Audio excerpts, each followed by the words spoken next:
पूर्णस्य पूर्णमादाय पूर्णमेवावशिष्यते। ॐ शान्ति शान्ति शान्तिः। We'll chant Ishavasya Upanishad, mantras 9 till the end. अन्धं तमः प्रविशन्ति ये विद्यामुपासते ततो भूय इव ते तमोय उविद्याया गुरताः। अन्यदेवाहुर्विद्यया अन्यदाहुरविद्यया इति शुश्रुमधीराणां येनस्तद्विचक्षिरे। विद्यां च यस्तद्वेदो भयगुसः अविद्यया मृत्युं तीर्त्वा विद्ययामृतमश्नुते। अन्धं तमः प्रविशन्ति ये सम्भूतिमुपासते ततो भूय इव ते तमोय उसम्भूत्यागुरताः। अन्यदेवाहुः सम्भवादन्यदाहुरसम्भवात् इति शुश्रुमधीराणां येनस्तद्विचक्षिरे। सम्भूतिं च विनाशं च यस्तद्वेदो भयगुसः विनाशेन मृत्युं तीर्त्वा सम्भूत्यामृतमश्नुते। हिरण्मयेन पात्रेण सत्यस्यापि हितं मुखम् तत्त्वं पूषन्नपावृणु सत्यधर्माय दृष्टये। पूषन्ने कर्षेयमसूर्यप्राजापत्यव्यूहरश्मीन् समूहतेजो यत्ते रूपं कल्याणतमं तत्ते पश्यामि। योऽसावसौ पुरुषः सोऽहमस्मि। वायुरनिलममृतमथेदं भस्मान्तर्गुं शरीरम्। ॐ क्रतो स्मर कृतगो स्मर क्रतो स्मर कृतगो स्मर। अग्नेनय सुपथाराये अस्मान् विश्वानि देव वयुनानि विद्वान्। युयोध्यस्मज्जुहुराणमेनो भूयिष्ठां ते नम उक्तिं विधेम। Mantras 15, 16 and 17, as we said, form the thought sequence of the drama of self-realization. 15 talked about the first stage where the seeker has reached the culmination of terrestrial perfection and is just waiting to get over the last thought. So he commands that the last thought be removed. Mantra 16 talks about the second and third stage where, obliging to his command, the golden disc is removed, the last thought is removed, and that dazzle almost engulfs him. So he is not able to take it for a moment and he says, gather up thy dazzle. And in the last stage, he is one with the self, there is no second entity. So he beholds, Soham Asmi, he says, I am he, is what he proclaims. Yes, sir. I understand that all the three mantras apply to one individual Right. in various stages of recitation. Can you say that? Yes, it is one individual. In fact, the dramatization of self-realization is talking about the seeker, and the seeker has reached the very last stages of his spiritual journey. So it is one seeker only. And then mantra 17 goes on to say how he is dealing with his body post-realization. So at the time of Mahasamadhi, as though he writes a will, that is picturized in Mantra 17. So in the Mantra 17 that we concluded last class, he said, may this breath merge with the eternal air. May this air merge with the eternal air. May this body be burnt to ashes. O mind, remember what has been done. O mind, remember what has been done.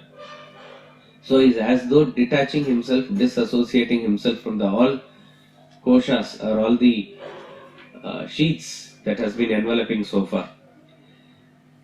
That arrogation that it belongs to me, we have been holding for all along. And this is a very inspiring way to say that nothing really belongs to me. So he says, let it all go and merge back into their original place where they belong to.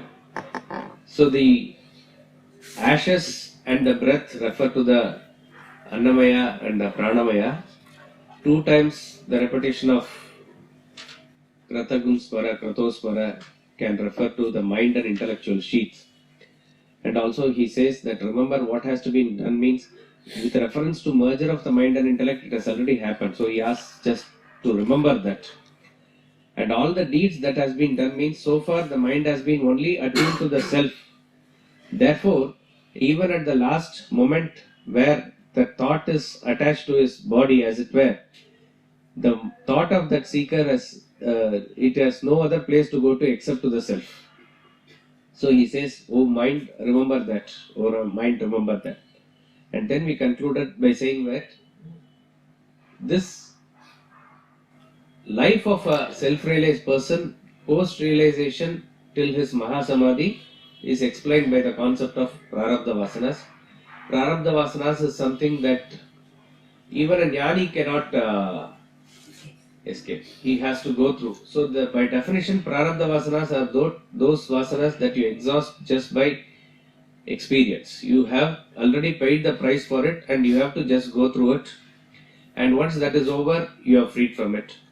Sanchita Vasana on the other hand is the totality or all the vasanas that you have collected over a period of time. It is there in the stock representing your total personality as it were. In a human form, the Sanchita Vasana can be exhausted by the thought of I am the self. So, by the constant awareness of the self, the Sanchita Vasana gets burnt as it were wherever they are, in whatever form they are. They have no chance of further manifestation. So, once the Sanchita Vasanas are completely exhausted, it is said to be self-realization. And post-realization, whatever life the jnani leads, it is due to his Prarabdha Vasanas. So this was the concept to explain. And as we said, the Prarabdha and Sanchita is a subtle concept to be understood at the intellectual level. It is definitely a very important portion in Vedanta. But with reference to your sadhana or practice, do not take this concept beyond a point. As far as we are concerned, all vasanas have to be taken as something that you need to overcome. That it is a weakness that you need to completely burn it out. That is the attitude that we must have with reference to any vasana. Oh, yeah. The second line still eludes me as far as comprehension is concerned. As far as comprehension is concerned, Om Kratospara Kratam, the repetition. So, what exactly, physically can you explain what is happening there? No, physically it cannot be explained. That is why, see, this realization itself, when we started the 15, 16 and 17, we said that what you call as even experience, it is not really an experience, it is something beyond experience, cannot be captured, cannot be understood. That must be the first remembrance. So what exactly is happening, we really cannot understand. Now, it is a very beautiful way of disassociating himself with all the material equipments that he is having. So with reference to, see, he is actually carrying a body and that body alone is functioning.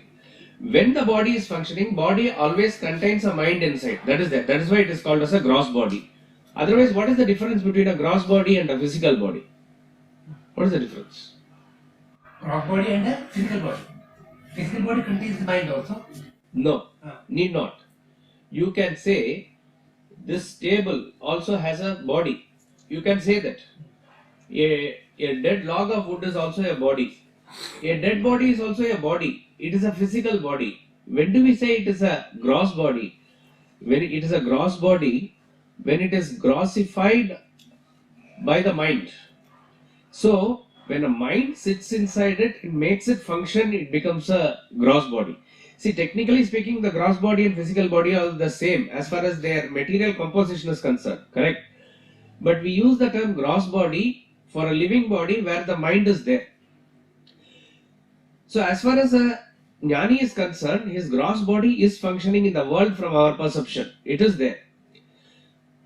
When he has no urge or desire to perform any action, how is it functioning? That is the question. So this is explained in Vedanta by what is known as his past force or Purva Adhyasa. So whatever is the collected momentum of the past, that has to go through or exhaust itself in the due course of time. Just as a car has to run through its course. Even if you switch off the engine, assuming that you don't slam the brake, the car will run its course. And how long the car will run? The car will run as long as the past force is there. If the car was switched off at 60 kilometers an hour speed, it will run so much distance. If it is switched off in a very, very low speed, it will run for only a very short distance. So like that is this body running. From an outside point of view, even if you see that car has a driver inside and we believe that the driver is driving the car wrongly, it is not the driver who is driving the car is running by itself here in this example. Exactly like that, for all of us there is a ego within us which is driving this body to act here or there. There is a force or an urge that is pushing you to act in this world. For this realized person, that urge or push is not there. In that sense, the mind is not there. A ego or individuality which pushes this is not there. So how does this function? Whatever was the past force, whatever is the remaining force, that will continue. That explains why various self-realized masters have various kinds of lives post-realization. Whether it is Ramana Maharshi or Paramahamsa or Ram Tirtha, we are talking about recent examples. It is all due to their past force which is different. So as far as how he deals with that mind is concerned, that is what is given in the second. So his mind that is there in the thing, this mind which he has trained throughout his life to think about the self, which has already merged with the self, post-realization also his mind will be oriented in that direction only. So he is saying, oh mind remember that, or mind remember that. So we talked about two interpretations. The one is that it remembers the self all the time, which it is used to. Second is remember what it has been done to it in the previous mantra itself. It has been already merged. So there is no more dealing with the mind. Now he is dealing just with his body and the prana. That's about it. Which are his possessions now? Mind has been already dealt with. Oh mind, remember that. You have already merged with the self by the thought of the self. That is what it is. It is a very, very subtle way of putting it. So the past force, which you're saying can be either the speed, 60 or 40 or whatever, that does that have anything to do with the span of life, the exhaustion of that? See, the span of life, yes, the formula is that once the prarabdha vasanas are exhausted, you die. This is the basic theorem. Now, it is not time specific, but it is vasana specific. In other words, vasana is subtler than time. So, how and in what way the vasanas get exhausted, it is not that a time of 80 years or 60 years is fixed at the time of birth. Not like that. It is with reference to the exhaustion of vasanas. So, even post-realization, in whichever way the remaining force has to be exhausted that way, that will go through. So, you cannot put it in frame of time. In other words, vasana cannot be confined into the subset of time. Vasana is beyond that. Time and other things are decided by the vasanas, you can say. Yes, sir. So here the speaker, when he's talking about the dealing with the body, is it to do with the five elements or also towards attachment for the body? Because I guess attachment for the body has to come before the seeker really wants to move in the path of self-realization and having control over his thoughts. Yeah. See, as far as he is concerned, he is totally detached from the body. He is post-realization. He is talking about how the body that is made up of the five elements, that which we are arrogating now as my body, etc., it really doesn't belong to us. And that he is very clearly writing as a will that let them go to their original source. So in other words, there is a total disassociation from the gross body also. As far as this seeker is concerned, there is no attachment. We are having attachment at our level to the body, to the my prana, my mind, my intellect, etc. He has crossed over all those things. That disassociation is complete at the time of physical death. He has no more rebirth also. So he is not going to claim any other element as my body, etc., even in future birth. So this journey of him is totally complete by this. So why do you say future birth? The birth should end here, isn't it? Yes, I'm saying he has no future No birth. future birth. No future birth. Again, the theorem is, once you are realized it is a one-way traffic and you reach there, there's no coming back. Various various statements in Gita and other scriptures make it very clear. Na punaravartate. They don't come back like that. The triology of body, mind, and intellect. Here we see that we are taking care of the body and the mind. What happens to the intellect? That's why he said 2 times. He says, no, you can take it as mind and intellect. We'll chant mantra 18 twice. अग्नेनय सुपथाराये अस्मान् विश्वानि देव वयुनानि विद्वान् युयोध्यस्मज्जुहुराणमेनो भूयिष्ठां ते नम उक्तिं विधेम अग्नेनय सुपथाराये अस्मान् विश्वानि देव वयुनानि विद्वान् युयोध्यस्मज्जुहुराणमेनो भूयिष्ठां ते नम उक्तिं विधेम. O fire god, O Lord, knowing all deeds, lead us by the good path to wealth. Remove from us crooked sin. We offer thee many words of salutation. The last mantra is a prayer by the Guru and Shishya together. It is a complete surrender in devotion.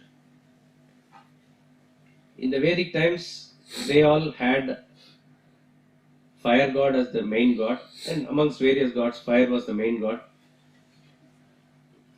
And all the prayers to all the gods are also done through Agni, which is very clear in rituals. So he is praying to the fire god, a great symbol of worship in the Vedic times. In fact, even now, fire is considered a very, very sacred symbol of the reality across many religions also. Fire, because it represents the light of consciousness. The first Vedic mantra itself starts with Agni. If you remember, the first mantra of the Rig Veda starts with Agni Mile Purohitam. So, fire god is representation of the light of consciousness. He says, "O fire god, you know all our deeds. Lead us by the right path to wealth." Fire god is all-knower. We saw in Keno Upanishad also he is called by the name Jataveda. Jataveda means all-knower. All our karma is known by the supreme consciousness. What is the beauty of this mantra is that all through the Upanishad it is talking about a great intellectual conviction that I have to reach the self, and various mantras are there supporting it, and all the sadhanas that you must do. Finally, all the sadhanas culminate in that I don't know, you please help me. This is called as surrender. So therefore, the Upanishad grandly concludes with the prayer which is a culmination or combination of head and heart. Lead us by the right path, Supata, to wealth. Wealth here represents the wealth of self-realization. So therefore he is saying, in other words, we can have all the lessons about how we have to do Karma Yoga, Bhakti Yoga, Jnana Yoga, etc. And all those can be a very great conviction in our intellect and we want to follow that path. But finally he says, it is not in my hands. You please lead us. You make me do this, you make me understand. It is not that we are attending the class, we are taking the class, and we have all the sadhana in our control. The total humility or surrender is that it is not in my hands, but it is in your hands. You please take us in the right path towards the wealth. So, even though we may have got convinced intellectually, even though we are trying hard not to deviate from the path, the totality or our path is not in our hands fully. So therefore, the surrender helps that please you help us, do not make us walk anywhere in the path of the crooked sin. Crooked sin means that path of extroversion which will give us agitations. Particularly those who are in spiritual path, you have to remember that with reference to the highest wealth of self-realization, all other fruits that we gain along the way are also impediments and considered not really a boon but obstacle. See the story of churning of the Milky Ocean. It starts with wanting Amrita, right? That's what the churning is for. Because Devas have completely lost their power and they want Amrita. This is the story.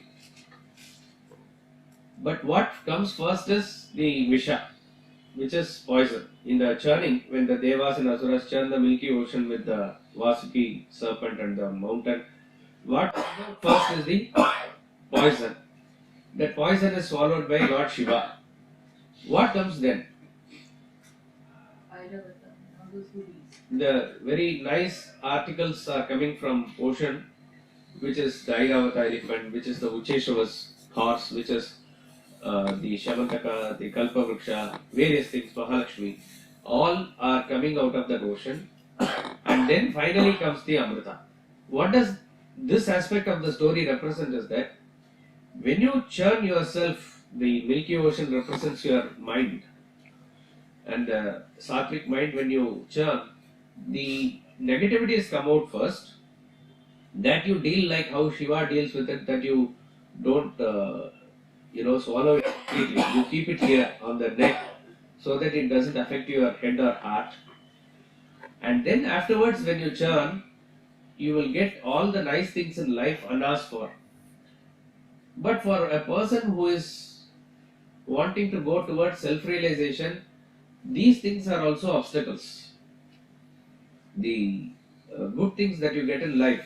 So if a person is going to heaven, a person is going to Swarga, or he is going to Brahmaloka, all these are also temporary. So therefore, from the ultimate point of view, even this is a disturbance.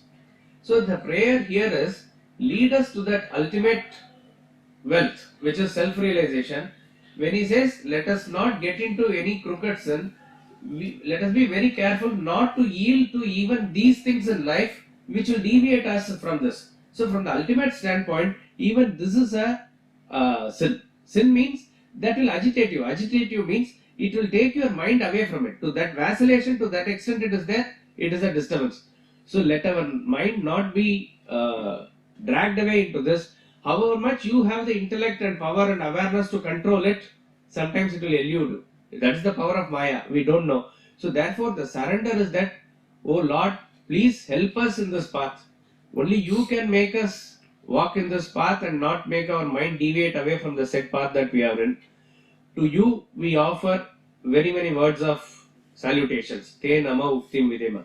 So that great Upanishad which contains all the subtle knowledge of Brahman finally culminates in a very great prayer. That prayer is complete surrender.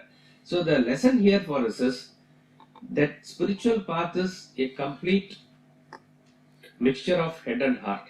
You cannot leave one at the cost of the other. You have to try and feel what you try to understand. You have to try and understand what you are devoted to.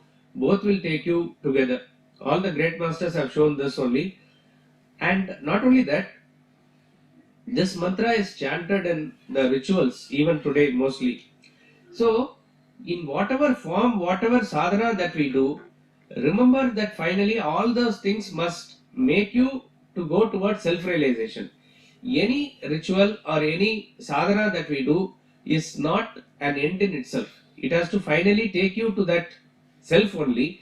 So therefore, this is chanted at the end so that we remember. In fact, one of the main theme of the Upanishads in 9, 10 and 11 is that we saw that all the sadhana must be done objectively to reach the self only. So let this not be forgotten. All the things that we do, all the festivals that you celebrate, all the punctuations that we have throughout our life or throughout the year that we do, everything is meant for self-realization only. So you can take it as a complete surrender and a prayer. This is called as Charama Shloka. Charama Shloka means usually the last Shloka. Last or that in which it culminates. And what is interesting is, any Charama Shloka, usually in all the scriptures, in all the texts, culminates only in surrender. In Bhagavad Gita, what is the Charama Shloka? That is the last one. That's why I asked what, usually, traditionally, what they consider as Charama Shloka. Verse 66 of chapter 18. Sarva dharman parityaja mamekam sharanam vraja aham tva sarva papebhyo mokshayashyami pashuchaha. This is considered sort of the end of Gita anyway. After that also Gita continues, and then Sanjay also speaks after that. But when you talk about a Charama Shloka, it is not literally the last Shloka. It is the culmination of all the thought where it ends, where it culminates.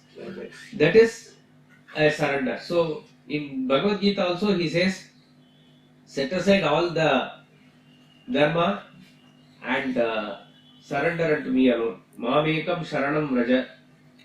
I will liberate you. And he says, don't worry. So Bhagavad Gita finally culminates in surrender. Even in Ramayana, though there are various, it's a huge text and very many shlokas follow, what is considered as Charama Shloka is when Rama gives his word to Vibheeshana. He says, Sakradeva prapannaya tavasmiti chayachate abhayam sarva bhutebhya dadam etat vratam mama.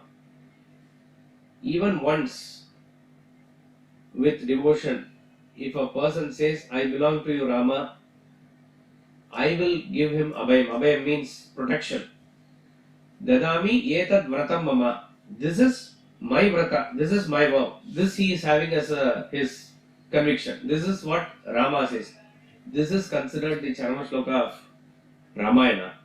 And what is very interesting is, there are two words that are used here in the last two mantras of this Ishavasya Upanishad. Previous mantra says, Om Kratosmara Kritagum Swara. Kratosmara Kritagum Swara. Oh mind, remember. We also said, in terms of how a person who is in the last phase of his life, imagine if you are in that state where of this person who says, oh mind think of that, oh mind think of that. It is wonderful actually. But for most people, for majority of the people, when you say smara, that smara, whether that thought or remembrance will come at that point of time, it is actually not in our control. Therefore we can pray now. When your faculties are alright now, you have to keep thinking about the Lord, you have to keep thinking about the self. It will finally culminate in the last thought when your thought leaves this body or prana leaves this body. So, smara is one important word which is talking about remembrance. And the second word he says in this mantra is naya. Naya means lead. Take me. So, Naya and Smara are two important, what you can say, requests. A request that a seeker keeps here. Lead me, remember. To which a echo or pratidhvani comes from the mouth of Lord Varaha. In Varaha Purana, again the Charama Shloka, he says, Aham smarami madbhaktam nayami paramam gatim. Same two words he uses.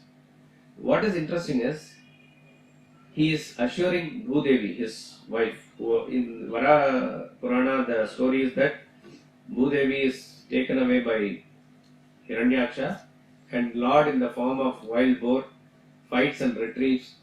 She then asks, what is the way to reach you? He says, when his health is alright, even if he is able to think of me once, even if he is able to chant my name once, that is enough.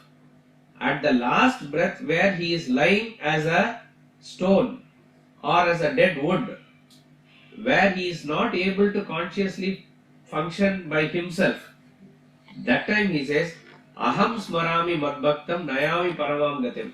So, whose remembrance is important? Whose leading the path is important?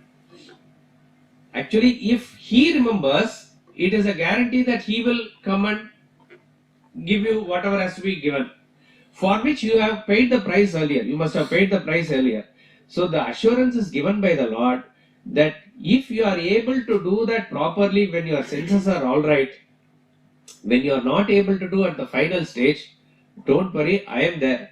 Aham smarami madbhaktam. So at that stage where you are not able to be consciously doing any action of yours, imagine if at that point of time, covering your whole thought, if a vision appears, imagine like that.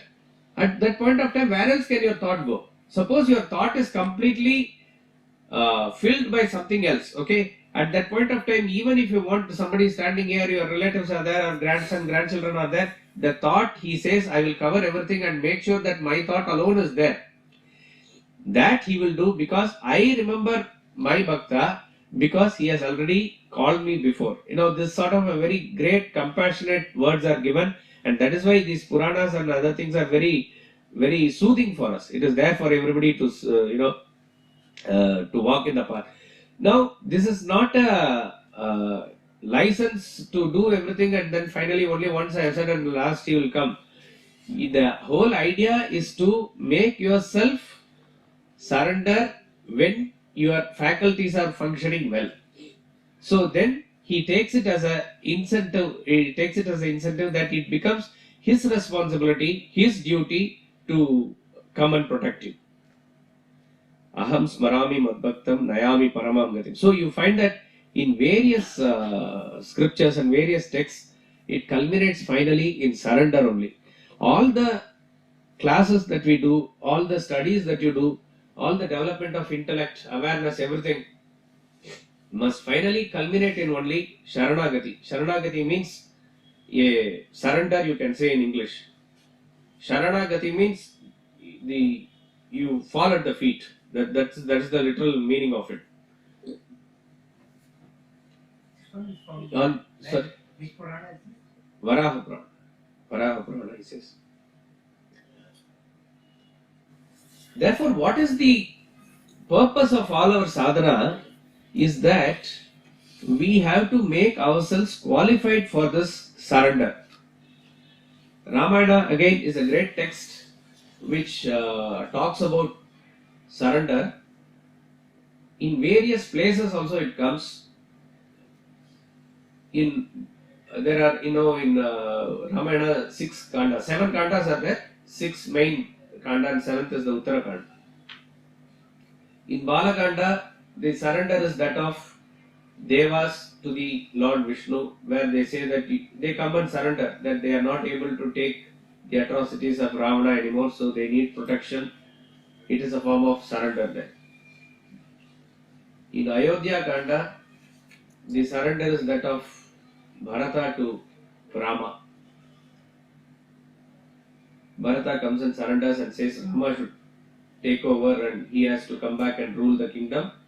That surrender seems to not have an immediate result, but it does have a result because Rama is fulfilling the vow of 14 years and then coming back. That is a complete surrender there. Aranya Kanda is the Kanda of the forest where there are a lot of surrenders. In fact, Aranya Kanda is traditionally called as Moksha Kanda, where a lot of moksha is there. Liberation is given up to Shabari, Jatayu and various people. But the main surrender is that of all the rishis who surrender to Lord Rama. The surrender can be because of artha. Artha means there is emotional distress that they want protection from the Rakshasas and other people. That is also a surrender. Or they surrender to give moksha also. So as a mumukshu also one can surrender. Mumukshu means a person who is wanting liberation and he surrenders. Or a person wants relief from distress and he also surrenders.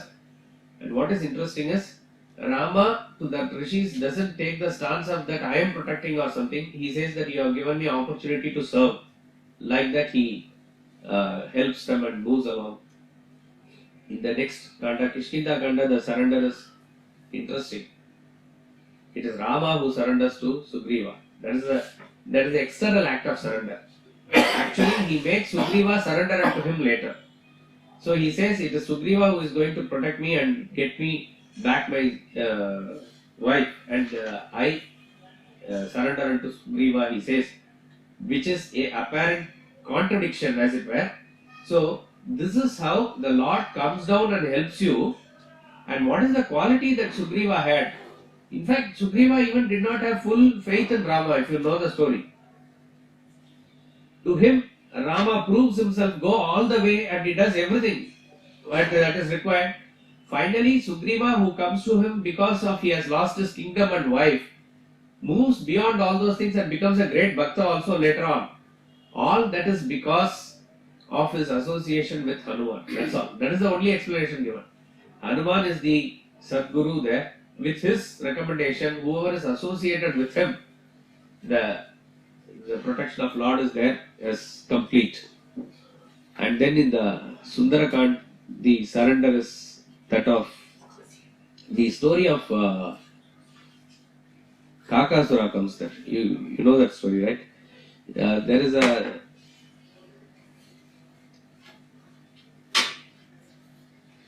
Rama tells Hanuman that if you meet Sita, she may have doubt. Even though if you say the Ramayana fully, there are various people who may have known these instances. But I will tell you of one instance which I and Sita only know. So if you say that, probably she will definitely agree. And that is an incident where Rama and Sita are in solitude. Rama is lying down with his head resting on Sita's lap and sleeping. And Sita is just serving him like that. At that time, Indra's son comes in the form of a crow and he tries to disturb Sita. In fact, he pecks her and blood comes out. And then the blood disturbs Rama and he wakes up to see that this is happening. So he uses a grass as Brahmastra and he releases it on that crow. And that crow, which is Asura, what is interesting is he is actually a Deva, Indra's son, but we don't call him Deva, right? Vibheeshana we don't call a Rakshasa. Vibheeshana is always a great, in Tamil tradition they call him Advar. Advar is a person who is a devotee of God. So it is not with reference to the jati in which you are born, but what deeds you do. So he is a Kaka Asura we say. So he goes to all places that Brahmastra is chasing him. And finally it comes back and falls at the feet of Rama, who is not ready to forgive. But it was Sita's recommendation that he is spared. So finally that surrender is shown, and therefore, but Brahmastra also Rama respects, and any Brahmastra that is released has to have its effect also. So that is why he said that Astra will take away the eye of this is the story that is given. Crow doesn't look straight. Crow always looks like this. It is because of this is the story that is given. But the main aspect here is, having committed the heinous crime against the Lord, against the goddess, even then, when you say that I am sorry and you surrender, you are protected. And also, Sita gives the lesson of surrender to Ravana there. She gives the lesson. Ravana doesn't surrender. He says, you go and surrender to Rama, all your sins will be forgiven and you will be protected. And that she says with a grass in her hand, considering as with a great compassion to Ravana. And also Trijada, the daughter of Vibheeshana, tells the Rakshashis that what you are doing is really not correct. Though you may say you are just following the orders of the Lord, all that you need to do is surrender to Sita and you will be protected, she says. So the surrender is very clearly depicted in Sundarakand also. But what is the ultimate of all surrender comes in Yuddhakand, where it is Vibheeshana Sharanagati. Vibheeshana Sharanagati, or that surrender, is considered the highest form of surrender by the experts, by the great masters who have studied everything, because all aspects of surrender really fit into this case. Just like everything, surrender also has got some lakshana or definition, or you can say description. It says, what is really a surrender? Anukulasya sankalpaha, pratikulasya varjanam, rakshishyati iti vishwasaha, goptrutva varanam tata, atma nikshepaha, karpanyam, shadvida sharanagati. There are 6 facets of a surrender. Atma nikshepaha means that is the ultimate surrender. So you can say this is the essence of surrender. Atma nikshepaha means completely giving yourself at the feet of whom you surrender. See, Sharanagati means there are two things here. One is called as a Sharanagata, who is surrendering. Another person is Sharanyaha, who is to whom you surrender. So, Anukulasya Sankalpaha means the person who surrenders, he will have those thoughts, he will do those things which is conducive for the liking of the person to whom he is surrendered.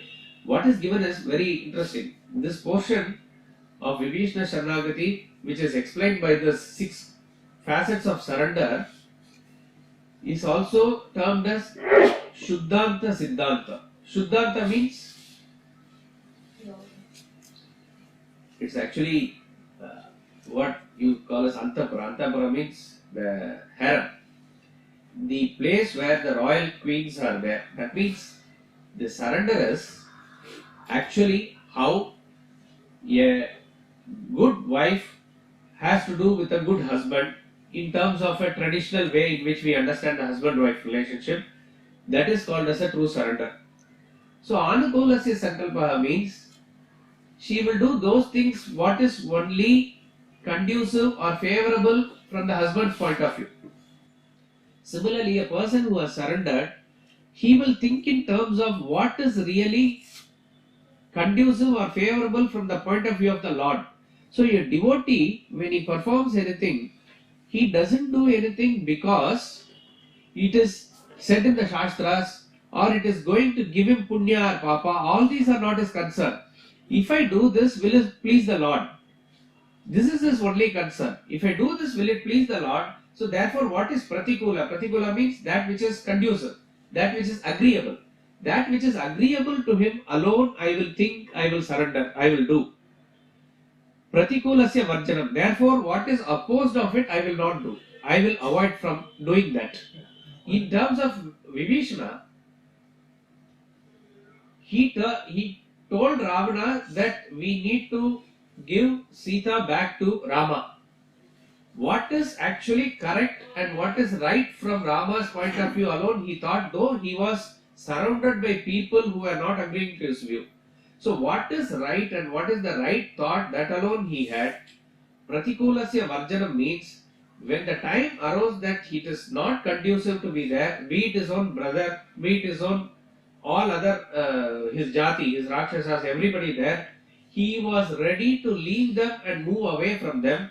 This is another thing. So in other words, these are, you can say, two sides of the same coin, but these two are very clearly given, that you are thinking in terms of what is right, what will please Lord, and what will really not please him, you are not ready to do, or rather you are ready to move away from it. Then he says, Rakshishyati iti vishwasaha. In this case, Vibheeshana particularly, He comes from an opposite camp, enemy camp. So there is no guarantee that Rama will give protection. There is no guarantee in any form, except only one, that he has taken him to be the ultimate Lord.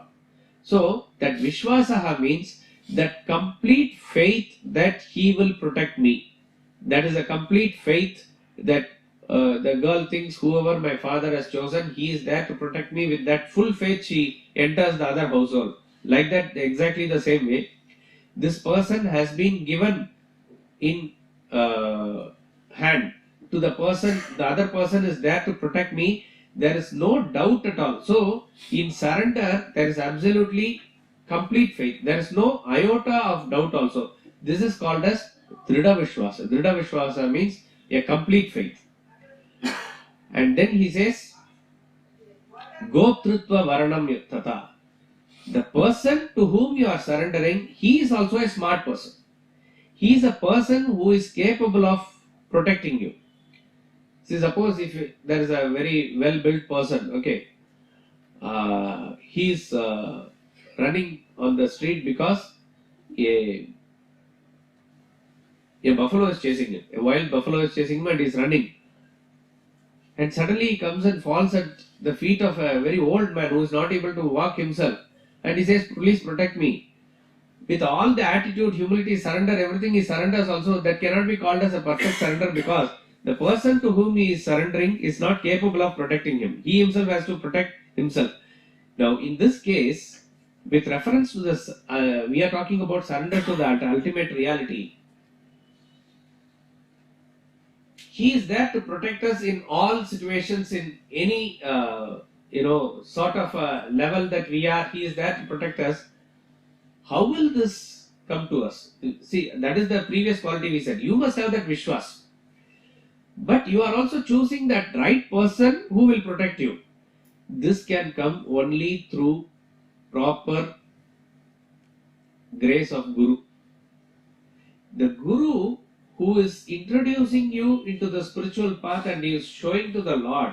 See, don't we know about, even father, mother talks about God in the house. When we are from the end, when we are young, we are introduced to the concept of God and He is there, etc. But what is the role of a Guru in one's life? The Guru makes your thought so powerful that he pegs it on the Lord, and all the Shastras and other things that he teaches is to make you understand that he is there, surely there to protect you. So he is actually making that transference of responsibility from here to there. Once that person has taken over, all the headache belongs to the person to whom you have surrendered. You are completely free. That is why Rama carries the thought of Vibheeshana whenever he is in trouble later also. Later he was in the war bound by Nagastra, or Lakshmana is not alright. He is only thinking in terms of, I have already given word to Vibheeshana, what will happen to that? That is Rama's problem from now on. So the person to whom you are surrendering, he is also a very smart person, he is also a very strong person who can deliver the goods. And then Atma Nikshepaha, where there is absolute surrender, you open yourself completely unto him. This is the essential aspect of surrender. And then he says Karpanyam. Karpanyam means humility. After that, how you have to conduct yourself is absolutely your aham or mindness totally goes away. I and my goes away. Whatever you do, everything that you do, it is his will. Whether he keeps me here in opulence, whether he keeps me in poverty, nothing of that you think about it. Not only that, you don't think about even the fruit that you are going to get out of surrender. Even that is his welfare. Even that is his pleasure. Even that is his happiness. This type of a thought where it is complete negation of one's individuality, all these six, when it is there, it is said to be a complete surrender. And what all the great masters and experts say is that Vibheeshana Sharanagati fits into that bill completely. We also see Sharanagati famously of how Draupadi did, or how Gajendra the elephant did, and various other stories are there. But when it comes to total surrender, always the example taken is that of Vibheeshana. And all this can become conducive and easy when you have association of the Guru. So when Vibheeshana comes, who finally recommends him to Rama is that when everybody talks against Vibheeshana or against taking him Vibheeshana, only Hanuman says that he can be taken in. So Hanuman always is picturized as a guru in Ramayana. In various other contexts also you say. Sita, Hanuman, an example of surrender as well. he himself is a surrender as well.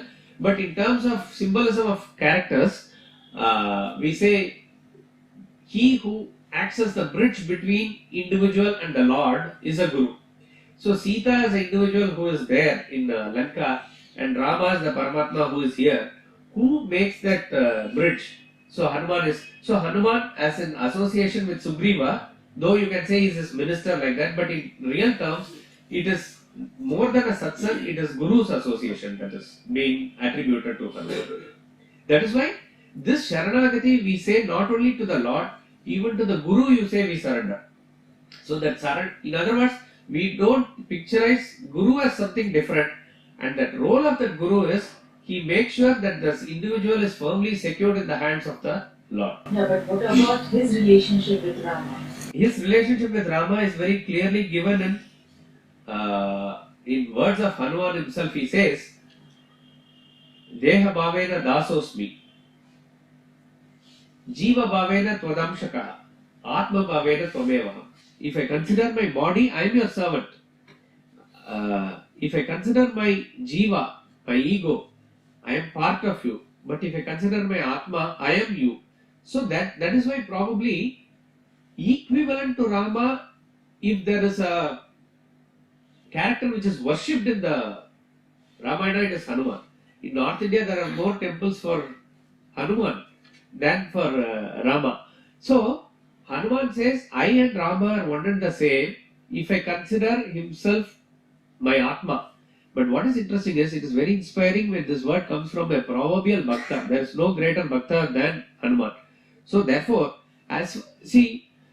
we don't talk about the surrender of Hanuman as it were, because the moment he visualizes, he has already merged with Rama. There is no special surrender or anything like that. See, when we talk about surrender, a person who has individuality or a situation or a distress or something where there is a hetu or a cause for him to get into that feet of the Lord. For Hanuman, that is not the case. Hanuman and Rama are sort of one and the same. That sort of a position it is there. And from symbolism point of view, we say he is the Sadguru. And in this association, it becomes easy for everybody to surrender unto the Lord. Because since we are in this Vibheeshana story, there is one more extension of this, very interesting. When Vibheeshana flies out of Lanka to Rama, there are 4 other people who go with him. 4 trusted associates or aides of Vibheeshana. In other words, who consider Vibheeshana to be the god. When there is a Alochana Sabha or a meeting to consider whether to accept Vibheeshana or not, lot of deliberations they go through, many people express their opinions, and finally Hanuman recommends, and finally Rama accepts. But the other 4 persons, we don't know who they are. But there is no question, or there is no meeting, or there is no inquiry as to who they are. Once they are associated with such a person, for them it is guaranteed. It is a very interesting phenomenon. Therefore, if you surrender to a person who has 100% surrendered, your liberation is 100% guaranteed. All the effort and surrender is for that person who is surrendering to the Lord. It is there. And once you surrender, you are free. But what is interesting is, if you have surrendered to the person who has 100% surrendered, your liberation is 100% guaranteed. It's a very, very interesting phenomenon. So the main point here is, you have to completely surrender. That is where Ishavasya Upanishad culminates. There is no other way to liberation except that absolute surrender. So all the knowledge that we do, all the intellect growth, everything that we aim for should finally culminate in surrender. Rather, with this aim of surrender in mind, we have to do all the sadhana. It is not for the sake of any other purpose. Our intellect must finally understand the limitation of the intellect, that everything cannot be captured by the intellect. that if we want to reach the self which is beyond the intellect, what will take you through is surrender. Yes, sir. So before the act of surrendering in the process, I guess you need to develop your viveka because you need a guru. That's why to develop your viveka. Correct.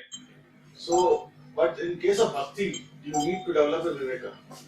Is there any difference between surrendering and bhakti? No. Is there any subtle difference?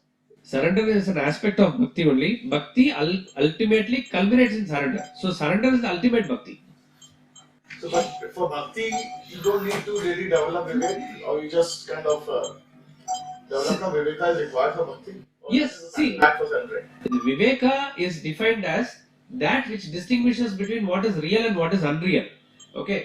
Now, with reference to what we are doing as a preliminary course, what is real, what is unreal, all the things that we are doing with reference to Vedantic study, that is meant at a very, very initial stage for us, where we are. See, when does the mind automatically surrender? When it is completely convinced. Right, when it is very, very easy for the mind to slide into surrender, it will automatically do. But in our case, that is not the thing. Mind is full of doubts. Mind has its own way of doing things. It has a strong ego which is standing. Therefore, Viveka, Vairagya, all these are given us a very preliminary stage of preparing a student. In which, in fact, Bhakti we are going to deal in detail because the next Upanishad, which is Kaivalya Upanishad, starts with Bhakti only. Shraddha, Bhakti, Dhyana, Yoga, the way it says. So, it is not that Bhakti is anyway cheap. It is simple. Bhakti is simple, but it is not cheap. But there also, once the thought or fixation is upon the Lord, you know Him to be as something who is real. So, the discrimination is there. Viveka is there. But he is not going through the hard process of understanding this versus that with intellect. That is the difference. But the karma that we do hard and all the dharmic practices we do is effective only if it results in the bhakti in your mind. The bhakti is important. Bhakti is surrender. What was the fifth one, the Sanskrit Gotritva? The fourth one is Goptrutva Varanam. Tata. Varanam means choose. Vara, Swayam Varam we say, Swayam Var means what you choose. Gopta is one who protects. Gopta. So the Sanskrit term is like Pitru becomes Pita, Goptru becomes Gopta. And then Atmanikshepaha, and then Karpanya. So as tradition, it is not that we have concluded Ishavasya Upanishad today. We have only begun. So therefore, we will chant the invocation and mantra 1 together.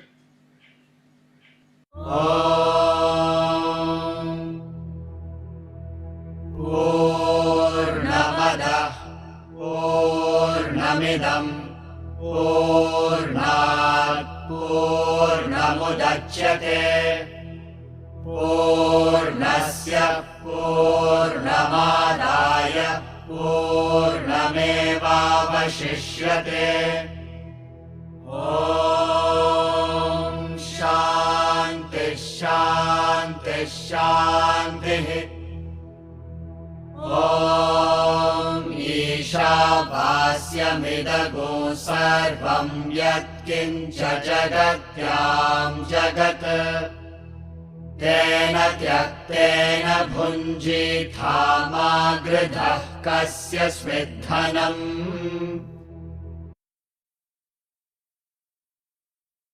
We'll conclude with the bhajans here.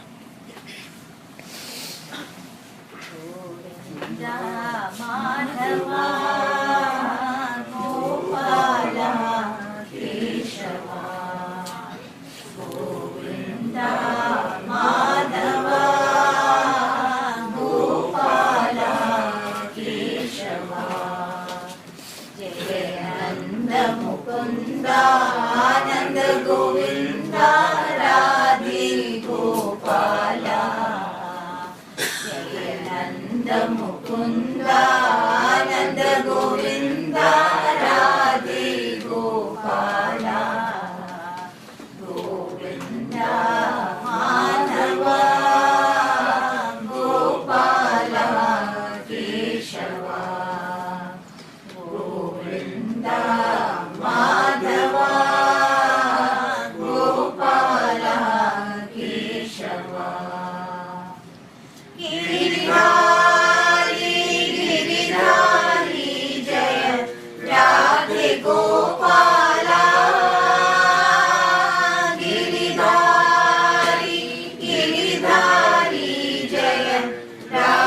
Gopala, Ghanshyam Shyam Shyam Jaya Jaya Radhe Gopala, Ghanshyam Shyam Shyam Jaya Jaya Radhe Gopala, Jaya Nanda Mukunda Ananda Govinda Radhe Gopala, Jaya Nanda Mukunda Ananda Govinda Radhe Gopala, Govinda Madhava Gopala Keshava, Govinda Madhava Gopala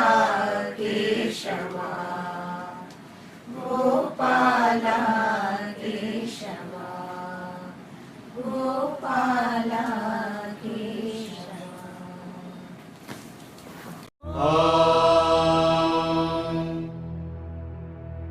Poornam Adah Poornamidam Poornat Poornamudachyate Poornasya Poornamadaya Poornamevavashishyate. Om Shanti Shanti Shanti.